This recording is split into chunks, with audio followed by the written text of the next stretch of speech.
Yo, what is going on? It is your boy GZTV. We are back with yet another U review for the day. We're double uploading. Why is the bottom of my face like red? I didn't even eat anything. But we are here, double upload today, double upload tomorrow. We are on the grind, back from vacation. Here we go. We are talking about the third episode of season 2 of You.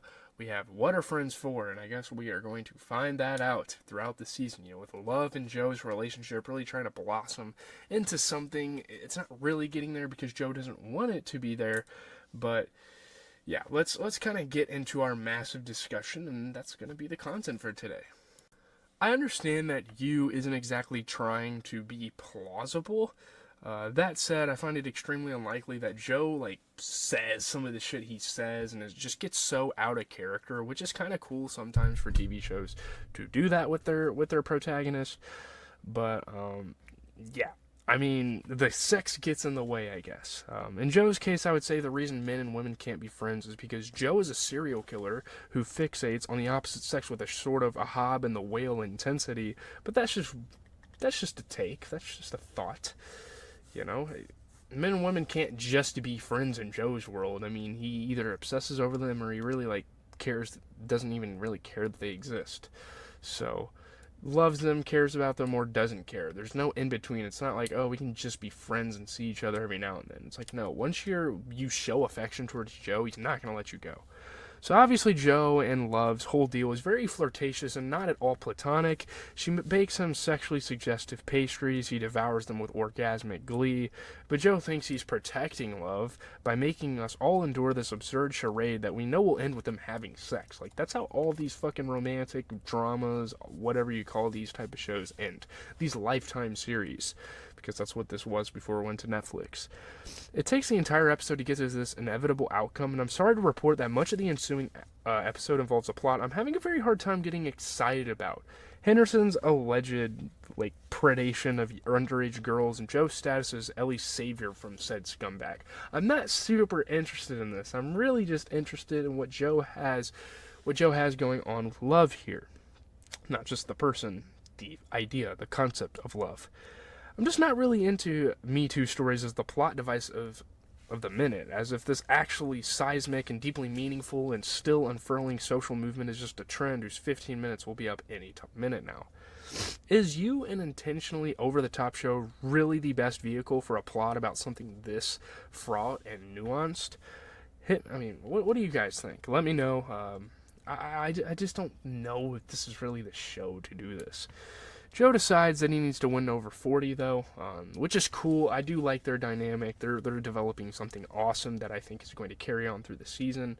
Obviously, it's kind of fake at times, but still, you can tell that Joe kind of cares about this guy, and there's a lot of sympathy to be had for 40, because obviously when he was first introduced at the start of the season, he was kind of this douchey guy. It's like, oh, his parents passed down their business to him, so it's like, yeah, he's kind of a brat, maybe.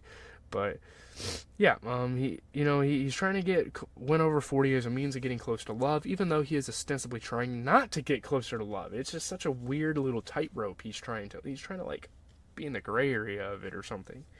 I sometimes wonder if people who write shows like this have siblings of their own or have ever met any adult siblings. Grown-up siblings don't say shit like, what are your intentions with my sister? It's like, they're fucking adults. They're grown-ass men, grown-ass women. They can go make their own fucking choices. Adults don't need permission from other adults to do whatever they want to do with other consenting adults. Siblings who are that involved in each other's romantic and sexual lives are super weird. That said, I think that Love and 40 refer to being honest with each other as twins parency, which is pretty fucking cool. Funny dynamic between them. The deal with 40 is, he made a Sundance smash 7 years ago, read an eternity ago, called The Third Twin. Did the third twin die? Please tell me there's more going on here to justify the time we're spending with this person. I mean, he has to have some sort of importance to the series. And then started abusing substances, and now he is supposed to be sober, but is struggling with that effort. He's trying to stay away from all these LA parties. LA's not a place you want to stay when you're trying to get sober. I don't even understand why you would be here. Why wouldn't you just move off to, Colorado or some shit and stay in the fucking mountains? I guess he still wants to be around all the A-listers, which I guess is understandable. Formerly a friend of Henderson's, 40 has found himself on the ouch, reportedly due to some humiliating behavior that he doesn't remember, and I am wondering, was 40 at the Delilah party that they were all that she was referencing with Henderson, it could all really tie together here. And you're starting to kind of get that suspicion that maybe Delilah is involved with this whole, like, plot triangle that's Joe, kind of like a throuple, literally what he said. That is Joe, 40, well, Will as Joe, and you have Love.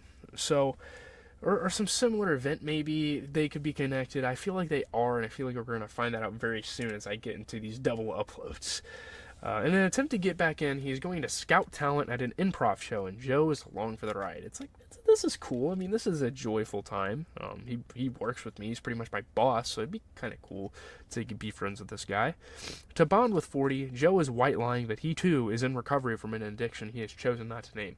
I mean, he really isn't fucking lying, though. Like, there really is an addiction there for Joe. The improv show, by a group called Trigger Warning, oof, I don't know about that, show creators, ends with a surprise set from, you guessed it, Henderson. Here he fucking comes. And that's probably why 40 went. Joe asked 40 if Hendy is a good guy. I mean, he's really trying to get to know this comedian, not just as a celebrity, but as as a person. Because he's trying to justify, going after him for doing something to Delilah, which is obviously mentioned in episode 1. So, Christ, a guy like 40 is never going to know that someone like Hendy is a scumbag, and even if he had his suspicions, he'd never say so. He wants his into Hollywood.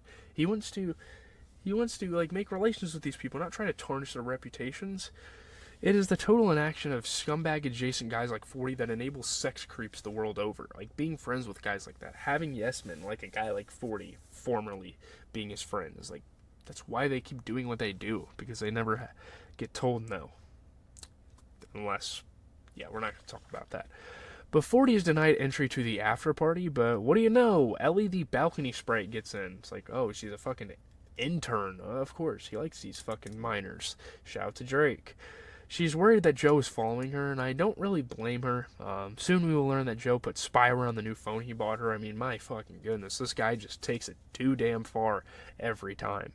He insists he was just at the show. Why, she asked. You're not funny, which is a nice little line, really fun line for a young teenager like her. Ellie, anyway, is ignoring Delilah's warnings about Hendy because Delilah says everyone is a perv, and rightfully fucking so. There's probably a lot of pervs around LA, especially because she's a pretty fucking attractive woman, like if you see the picture above me. I mean, I'm not justifying people being a perv, but there's a reason why she would believe people are pervs. She and Delilah, though, wind up in a screaming match, and Delilah later swings by Joe's place to yell at him, too. I think it's important to note here that Delilah's hair looks fantastic. She's beautiful, man, even under duress. Her plan is to do the same thing Ronan Farrow does, except faster and with a personal agenda, which is a strange line because I'm not very much into pop culture. I don't really know who that is. So because Joe and Love had a tiff at work, her friends told her to stop being so desperate, and Joe had grown entitled to his little locker treats. Literally, was used to walking into work to fucking this shit in his locker. It's the kind of weird dynamic. Joe decides to make it up to her with a grand romantic gesture, which of course Love interprets as exactly what it is, a grand romantic gesture, so she goes to kiss him again. And then he's all, I did not mean for this grand romantic gesture to be romantic. Where did you ever get that idea? Love, correctly, asks if Joe's a sociopath and storms out like, what the fuck is wrong with Joe here? I mean, yeah, I get it. You're avoiding love. You're avoiding relationships because they've really ruined your reputation. But, dude, what the fuck? You don't do something romantic for someone and then fucking tease them. Like, what are you doing, man? That's some dickhead shit. Like, it really is. But, in the alley, we hear the sweet sounds of a balcony sprite vomiting like someone who was drugged at a party with Hendy earlier that night. How was she already coherent enough to have this conversation? No matter. Joe, the White Knight, is also convinced that he can do what investigative reporters train their entire careers to do. What a fucking egomaniac to think that you can just go out there and find shit about this guy. I love all these amateurs who think these Me Too stories just up and break themselves. Will, who I must say is really making the best of a bad situation, he and Joe play hangman with ketchup on the plexiglass prison walls, says he needs a laptop with Wi-Fi to hack a celebrity, as Joe requests. this does not go over well. He's obviously not going to let Will have free reign on the fucking internet and report Joe to someone and get him fucking arrested for probably life. Because they're going to keep looking into him. Like, if he gets caught at this point, it's literally just like Dexter. Like, if he gets caught at this point, he's fucked. Like, he's done. But Joe finds Henderson's place and realizes, duh, the walls are high, he's fucking rich. He needs to get in with an invitation, so it's time to befriend someone on the outer edges of Hendy's inner circle. Like, he needs to get into Hollywood, just like what 40's kind of doing. And it's kind of funny how effortlessly Joe does it compared to 40. Joe braves the improv scene yet again, probably just because the writers had so many perfect names for these teams. Wolf Jizz, that's pretty fucking funny. Joe scores the door code to Hendy's place, which is Dick's, because of course it is. Of course. A bunch of dickheads have that as their gate code. Instead of slipping to this house party unnoticed, Joe bumps into 40, who mooches off his new best bud to get inside so he can pitch some non-idea. Something he doesn't even really have formulated. He just wants to have something out there so people can keep him in mind or something. 40 runs into Tina, who rejects his request for a meeting to his face by telling him that he is talentless and has no work ethic. I love you, she adds. She's awesome. I like her. You know, she shows like some sympathy, but at the same time, it's like we can't really do that for you. 40 gets smashed, absolutely swamped out, and Henderson helps his old friend save face by pretending to be tired and shutting the party down early. And like, is this like a fucking PR stunt or something? We're not really sure, but what a good guy that like makes you look, especially to Joe. You know. Joe is amazed that Hendy, who he thought was a bad guy, would help his friend in this way, thus making him perhaps a good guy? It's almost like men who abuse women are sometimes nice to other men. And this is part of why they get away with abusing women. Such information will break Fragile Joe's brain. He doesn't quite fucking understand such a concept, you know? But Joe brings 40 home and Love comes over. 40 hilariously wails, "Do I have to live in a shitbox like this to be a real artist? Where even are we? Do you have to go to shitty places to formulate ideas?" I mean, that's kind of a trope when you're like in Hollywood. Like, seriously. Love has to make it nice to Joe because 40 is crashing at the apartment. Love continues to ignore the 5-alarm fire that is every single thing Joe has said to her about himself in his past, and they have sex while her twin brother sleeps it off on the couch in the next room. Like, very quiet sex, and it's a pretty fucking funny scene. It makes for comedic elements, has some moments there. As in, she literally gags him with a tie so he won't make noise, and also she chokes him without talking to him about it first, which is not ideal.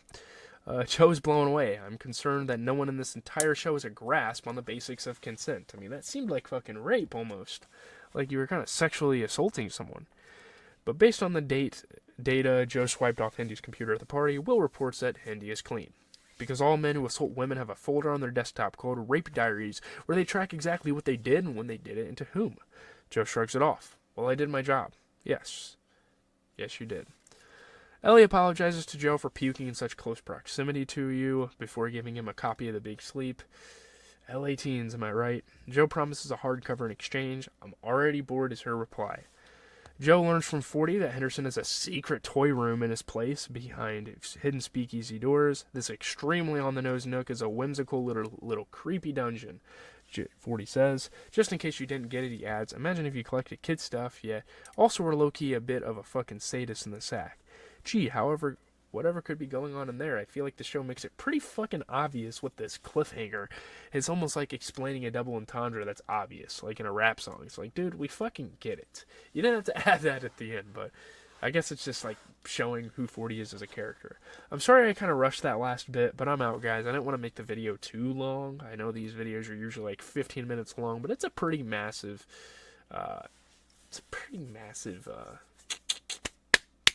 what is it? That sounded crazy.